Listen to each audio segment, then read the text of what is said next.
নমস্কার, আপনারা দেখছেন Ishan Bangla night bulletin news powered by Acer dental studio. সঙ্গে রয়েছে আমি কুমকুম। সংবাদ শুরু করার আগে দেখে নেব আজকের বিশেষ বিশেষ সংবাদ শিরোনাম। দিল্লির পথে উত্তপ্ত সীমান্ত, শিক্ষার্থীদের পাশে থাকার ঘোষণা কৃষকদের।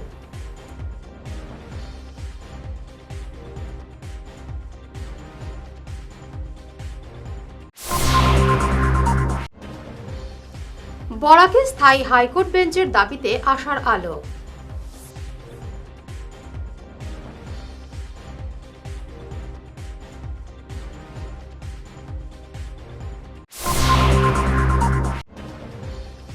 লালাপুরে 1000 বস্তা অবৈধ সার বাজেয়াপ্ত, আটক 4।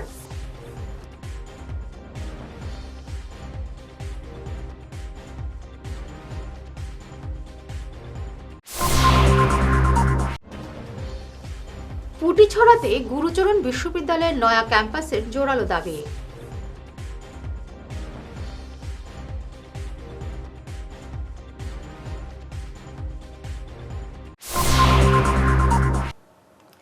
শুরু করছে বিস্তারিত Ishan Bangla night bulletin news. Delhi চলো অভিযানকে কেন্দ্র করে পাঞ্জাব, হরিয়ানা, শম্ভু সীমান্তে জমায়েত হয়েছেন হাজার হাজার কৃষক। কড়া পুলিশের নিরাপত্তা এবং ব্যারিকেড উপেক্ষা করে পাতিয়ালা সংলগ্ন এলাকায় তীব্র বিক্ষোভ শুরু করেছেন তারা। এই উত্তপ্ত পরিস্থিতির মধ্যে শিক্ষার্থীদের চলমান আন্দোলনের প্রতি জোরালো সংহতি প্রকাশ করেছেন আন্দোলনকারীরা। মুখ্যমন্ত্রী হিমন্ত বিশ্ব শর্মা এবং হাইকোর্টের প্রধান বিচারপতির সঙ্গে ইতিবাচক বৈঠকের পর বরাক উপত্যকায় স্থায়ী হাইকোর্ট বেঞ্চ চালুর দাবি জোরালো হয়েছে। রাজ্যের প্রক্রিয়া প্রায় শেষের পথে এবং প্রধান বিচারপতির অনুমোদন মিললে এটি বাস্তবায়ন হবে বলে আশ্বাস মিলেছে। অন্তর্বর্তী ব্যবস্থা হিসেবে সার্কিট বেঞ্চের দাবিকেও স্বাগত জানিয়েছেন কমিটি।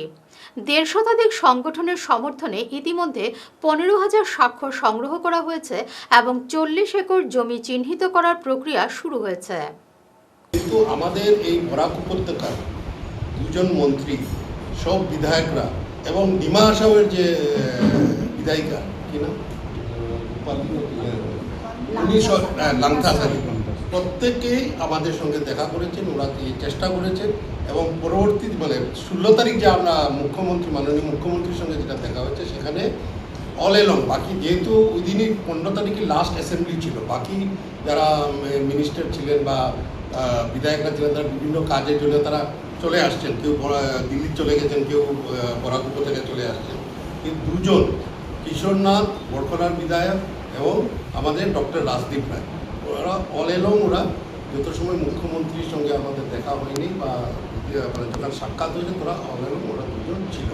এবং কমলাক্ষ দেবপুরকার প্রথম দিন থেকেই যেভাবে আমাদেরকে সহযোগিতা করেছে, এটা ওরা কী বলবো আমি, এটা ডেফিনেটলি এটা একটা আমরা সত্যিকারের আমরা কৃতজ্ঞ। আমরা আমাদের এই উপত্যকার প্রত্যেকজন প্রতিনিধির কাছে এবং ডিমা হাসাওয়ের জনপ্রতিনিধির কাছে, যে প্রত্যেকে তারা সহযোগিতা করেছে এবং ওদের যে আচরণ আমরা বুঝতে পারি, ওরাও চাইছে যে এখানে বরাক উপত্যকায় একটি স্থায়ী একটা বা হাইকোর্টে একটি পার্মানেন্ট বেঞ্চ স্থাপন। কমলাক্ষ দেবপুরকাইস্ত বিধানসভায় বিষয়টি উত্থাপন করেছেন এবং আপনারা জানেন বিধানসভায় যখন আইনমন্ত্রী উত্তর দিয়েছেন, সেই উত্তর থেকেও পরিষ্কারভাবে স্বীকৃত হয়েছে যে আমাদের দাবি সরকার মেনে ফরওয়ার্ড করেছে গুয়াহাটি হাইকোর্টের কাছে, যেটা আমরা আগে কোনো একদিন প্রেস কনফারেন্স করে সেটা আপনাদের সামনে তুলে ধরেছিলাম। সেটা আইনমন্ত্রী বিধানসভায় করেছেন। বিধানসভার প্রসিডিং যেটা রয়েছে, সেই প্রসিডিংয়ে প্রথম আমাদের কথাই উল্লেখ রয়েছে। এর আগে বিধানসভার ইতিহাসে হাইকোর্ট বেঞ্চের আন্দোলনের কথা লিপিবদ্ধ হয়নি। যদি প্রয়োজন হয় আমি আপনাদেরকে সেই বিধানসভার প্রসিডিং যে 0 আওয়ার মোশনে উনি তুলেছেন, সেই প্রসিডিংয়ের কথাও আপনাদের সামনে তুলে ধরতে পারি। সংক্ষেপে 2-1টা কথা আপনাদেরকে এখান থেকে ইম্পর্টেন্ট যেটা আছে আমি বলছি।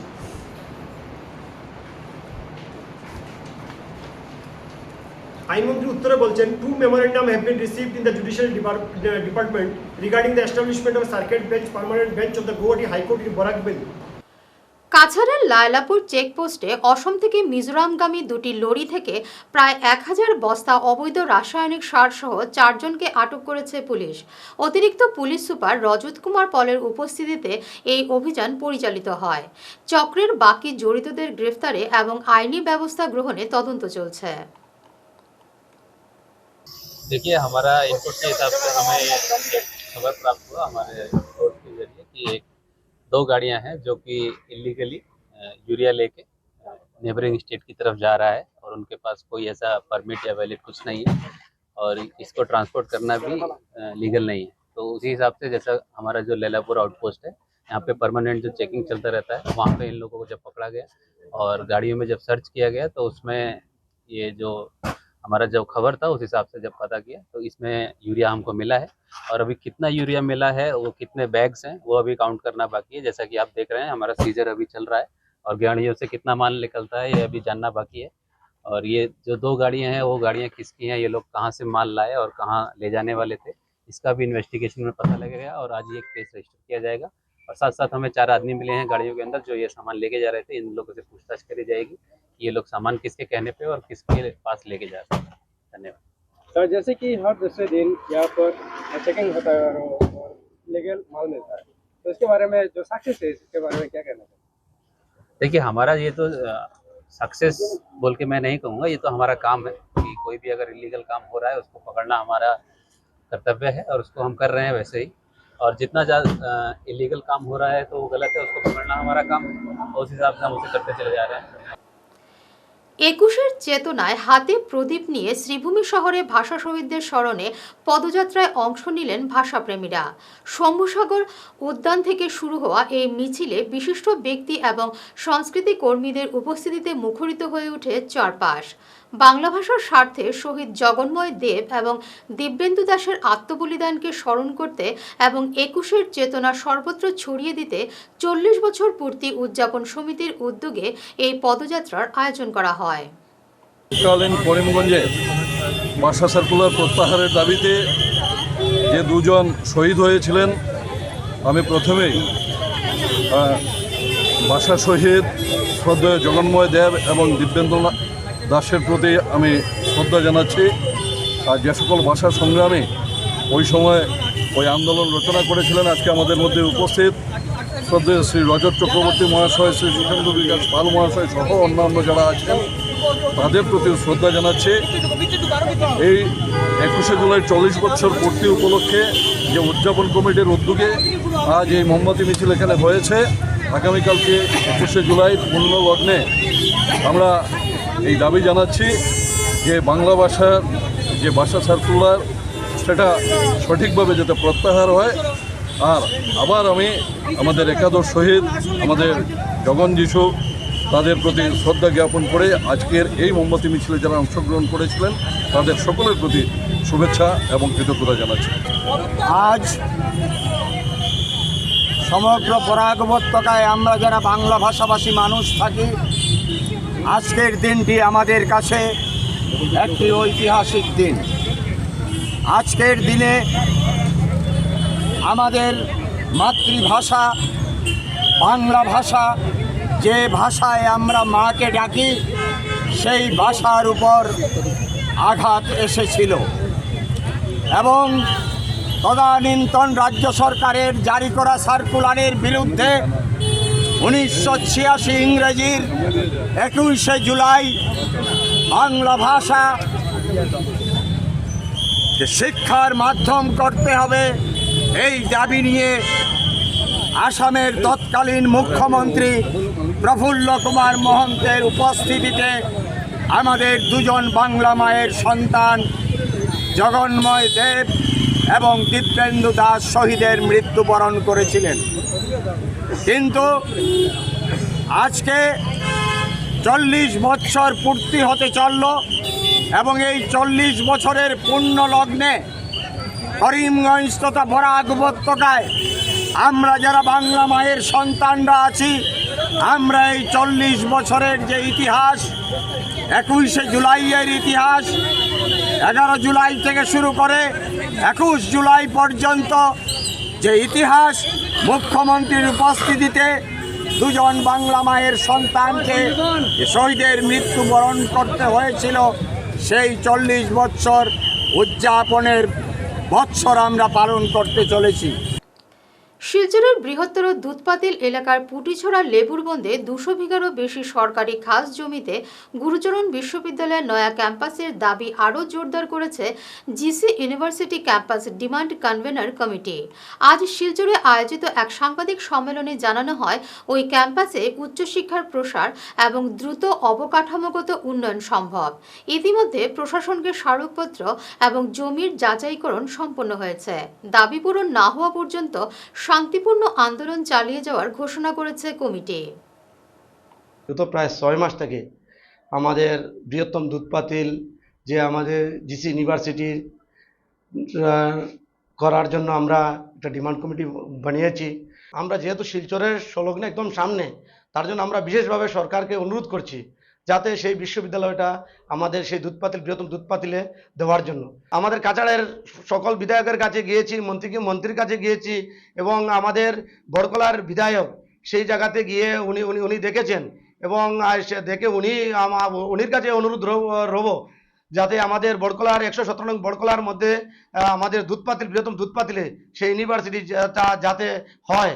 সেটার কারণ হলো আমাদের দুধপাতিলে এত জায়গা, সেই জায়গার মধ্যে কোনো জিনিস সরকারের কোনো বড় প্রতিষ্ঠান এবং অনুদান নেই। কারণ হচ্ছে অনেক জায়গা আমাদের দুধপাতিলে খালি আছে। সেই জায়গাতে আমাদের সেই জিসি ইউনিভার্সিটিটা যদি প্রতিষ্ঠিত হয়, তাহলে আমাদের এই অঞ্চলের বিভিন্ন মানুষ এবং এই ছাত্র জীবনের অনেক শিক্ষা নিতে পারবে এবং অনেক ডেভেলপড হতে পারবে। তার জন্য আমার বিশেষভাবে আসাম সরকার এবং ভারতবর্ষের সরকারের কাছে অনুরোধ যাতে জিসি ইউনিভার্সিটি কলেজটা আমাদের বৃহত্তম দুধপাতিলে হয়, এবং এত তো অঞ্চলের যারা নাগরিক আছে যাতে সুশিক্ষায় শিক্ষিত হতে পারে। আজকের দিনে আমরা পড়াশোনা করতে গেলে অনেক সমস্যা। আজকের দিনে আপনি এই সমস্ত বৃহত্তম দুধপাতিলের মধ্যে আমাদের শুধু খালি একটা মেট্রিক সেন্টার, এটাই হলো লেবুর মধ্যে। জিসি ইউনিভার্সিটি বিশ্ববিদ্যালয় আজকে থেকে প্রায় বছরখানেক আগে সেটাকে বিশ্ববিদ্যালয়ে উন্নতিকরণ করা হয়েছে, এবং এই উন্নতিকরণ করার পরে জিসি কলেজকে একটা নতুন ক্যাম্পাস তৈরি করার জন্য প্রায় 200 বিঘা জায়গা 250 বিঘা জায়গার প্রয়োজন বলে একটা কথা বলা হয়েছিল, এবং এই কথার উপরে ভিত্তি করে আমরা দুধপাতিল অঞ্চলে এই ইউনিভার্সিটি যাতে ক্যাম্পাসটা গঠন করা হয় সেটার জন্য আমরা অনেক কষ্ট করে আমরা জায়গা খুঁজেছি, এবং প্রায় 250 বিঘা জায়গা আমরা এখানে ব্যবস্থা করতে পেরেছি, যেটা সম্পূর্ণ গভর্নমেন্ট খাস ল্যান্ড।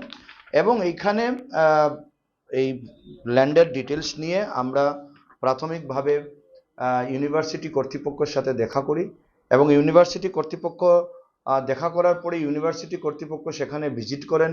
ইউনিভার্সিটি কর্তৃপক্ষের সঙ্গে আমরা এমপি কনাদপুর কাইস্ত মহাশয়ের সাথে যোগাযোগ করি, চেয়ারম্যান কঙ্কন শিকদারের সাথে যোগাযোগ করি, এবং ওরাও প্রত্যেকে ওখানে ফিল্ডে ভিজিট করেছেন। এবং পরবর্তীতে গভর্নমেন্টের পক্ষ থেকে একটা ফিল্ড ভিজিট করা হয়েছে, এবং এইখানে আমরা শুনেছি যে এটা ছাড়াও আরও 1-2টা জায়গা এখানে ক্যাম্পাস বানানোর জন্য খোঁজা হয়েছে। এবারে নিচ্ছি সামান্য একটি বিরতি, সঙ্গে থাকুন। আপনার হাসিকে আরও উজ্জ্বল এবং সুন্দর করতে বরাক উপত্যকায় এখন সবচেয়ে উন্নত dental care SR dental studio. আমরা নিয়ে এসেছি সম্পূর্ণ ডিজিটাল ডেন্টাল ইকোসিস্টেম। আমাদের পরিষেবা একাধারে অ্যাডভান্সড, অ্যাকিউরেট এবং অ্যাসিওর্ড। আর আপনার জন্য রয়েছে একটি বিশেষ সুযোগ, আমাদের স্টুডিওতে দাঁতের চেকআপ করানো যাবে সম্পূর্ণ বিনামূল্যে। আপনাদের অনুরোধে আগামী 31শে জুলাই পর্যন্ত এই সময়সীমা বাড়ানো হয়েছে, তাই দেরি না করে আজই চলে আসুন। আমাদের ঠিকানা সিলচার রঙিরখাড়ি পয়েন্ট, এসআর মেট্রোর উপরতলায়। বিস্তারিত জানতে ফোন করুন 8638246619 নম্বরে। এসআর ডেন্টাল স্টুডিও, আধুনিক হাসির নয়া ঠিকানা। শহর বদলায়, ফ্যাশন বদলায়, কিন্তু কিছু আবেগ চিরকাল অমলিন। শিলচরের খান জুয়েলার্সে পা রাখতেই সেই আভিজাত্যের ছোঁয়া অনুভব করলাম। শান্ত পরিবেশ, মার্জিত ডেকোরেশন আর হীরা সোনার এক অনন্য সংগ্রহ। প্রতিটি গয়না যেন নিখুঁত শিল্পকর্ম। আধুনিক এক্সক্লুসিভ ডিজাইনের সঙ্গে রয়েছে 51 বছরের অটুট বিশ্বাস ও ঐতিহ্য। মায়ের জন্য ভালোবাসার উপহার হোক বা জীবনের বিশেষ মুহূর্ত, খান জুয়েলার্স মানেই স্মৃতিকে করে তোলা আরও মূল্যবান। আপনি কবে আসছেন আপনার প্রিয় মুহূর্তটি সাজাতে? ফিরে এলাম অন্যান্য সংবাদ নিয়ে। সামাজিক যোগাযোগ মাধ্যমে পরিচয়ের সূত্রে প্রেমের সম্পর্ক গড়ে তুলে ব্ল্যাকমেলের অভিযোগে কাছাড়ের ধলাই থানায় এক পুলিশ কর্মীর বিরুদ্ধে এজাহার দায়ের হয়েছে। বাঁশকান্দি কাশীপুরের বাসিন্দা অভিযুক্ত ওই যুবক বিয়ের প্রতিশ্রুতি দিয়ে তরুণীর ব্যক্তিগত ছবি এবং তথ্য হাতিয়ে নিয়ে মানসিক নির্যাতন এবং নানা ধরনের হুমকি দেন বলে অভিযোগে প্রকাশ। বর্তমানে পুলিশ পুরো বিষয়টি তদন্ত করে দেখছে। বর্তমানে আমরা ধলাই থানাতে এসেছি। আপনারা দেখতে পাচ্ছেন যে এখানে আমাদের বিশ্ব হিন্দু পরিষদের যিনি দক্ষিণ কাছাড় জেলার সহসভাপতি জ্যোতিষনাথ শ্রদ্ধেয় উনি এসেছেন এবং আমরা মেয়ের বাবার সাথে এসেছি। ইতিমধ্যে আপনারা ওনার মুখ থেকে জানতে পেরেছেন যে সরোয়ার হোসেন মজুমদার, যে ওয়ারলেস বিভাগ 6 এপিবিএন কাঁঠাল যেখানে সে চাকরি কর্মরত অবস্থায় আছে, একজন পুলিশ কর্মী হয়ে আর কিভাবে সে লাভ জিহাদ করছে, এটা বিরাট আশ্চর্যের বিষয়। আমরা বিভিন্ন সময় দেখেছি লাভ জিহাদ আর সাধারণ ছেলেরা করে থাকে, কিন্তু একজন পুলিশ কর্মী হয়ে সে কিভাবে একটা হিন্দু মেয়েকে ফুসলিয়ে হোয়াটসঅ্যাপ যুগে বিভিন্ন কুরুচিকর বার্তা, বিভিন্ন ছবি আর আমরা দেখতে পেয়েছি। তো আমরা চাই, আজকে এখানে ধলাই থানাতে এসেছি, আমরা চাই ওর বিরুদ্ধে কঠোর ব্যবস্থা নেওয়া হোক। আমরা copy to senior police super Cachar, ওনার কাছেও আমরা যাব এবং ডিসি মহোদয়ের কাছেও যাব। সিআরপিসি এবং হিউম্যানিটি ফাউন্ডেশনের উদ্যোগে 1986 সালের ভাষা শহীদ দিব্যেন্দু দাস এবং জগন্ময় দেব স্মরণে কার্যালয়ে এক শ্রদ্ধাঞ্জলি সভা অনুষ্ঠিত হয়।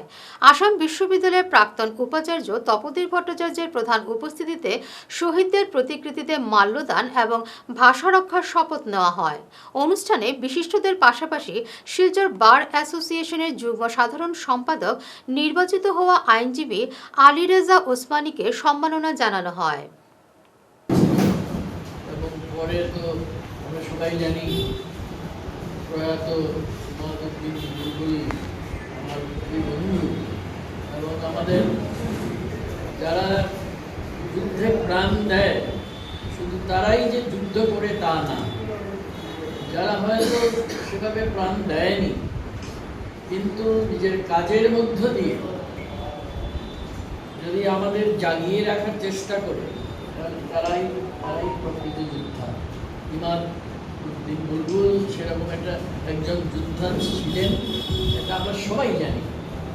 এবং যারাই আমরা আজকের এই দুরন্ত সময়ে জেগে থাকার চেষ্টা করি, আমি এটা বলছি না যে আমরা জেগে থাকবো, আমার এই আশাটা করতে ইচ্ছা হয় না,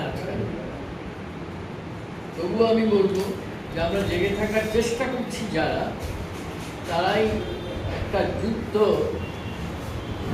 পড়ে যাচ্ছে। কারণ এটা লুকিয়ে বলার কোনো ব্যাপার নেই যে আজকে চারদিকে যে পৃথিবীতে আমরা বাস করছি, এবং আমি পৃথিবী বলতে আমি আবার বরাক উপত্যকা এখন ছোট করে আনছি, এই আশাপ্রদ কিছু না। কাছাড়ের জয়পুরের প্রাক্তন জেলা পরিষদ সদস্য বিশ্বজিৎ সিং ছেত্রী আজ ভোর 4:30টায় শিলচরের একটি বেসরকারি হাসপাতালে শেষ নিঃশ্বাস ত্যাগ করেছেন। তার এই আকস্মিক প্রয়াণে জয়পুর, রাজাবাজার সহ পুরো জেলা জুড়ে নেমে এসেছে গভীর শোকের ছায়া। সততা এবং জনসেবার জন্য পরিচিত ওই নেতার মৃত্যুতে বিভিন্ন মহল থেকে শোক প্রকাশ করে শোকসন্তপ্ত পরিবারের প্রতি গভীর সমবেদনা জানানো হয়েছে। শেষ করার আগে বিশেষ ঈশান বাংলার নাইট বুলেটিন শিরোনাম আরও একবার। দিল্লির পথে উত্তপ্ত সীমান্ত, শিক্ষার্থীদের পাশে থাকার ঘোষণা কৃষকদের।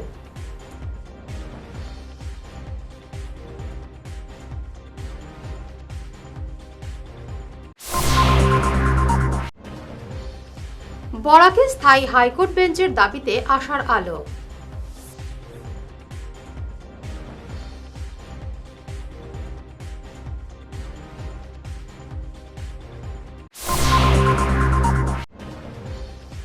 লালাপুরে 1000 বস্তা অবৈধ সার বাজেয়াপ্ত, আটক 4।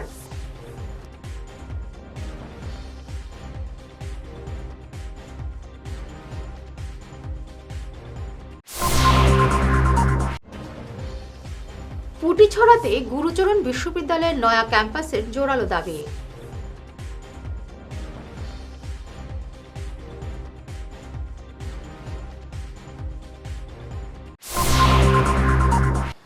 এখনকার মতো ঈশান বাংলা নাইট বুলেটিন নিউজ এই পর্যন্তই। নমস্কার।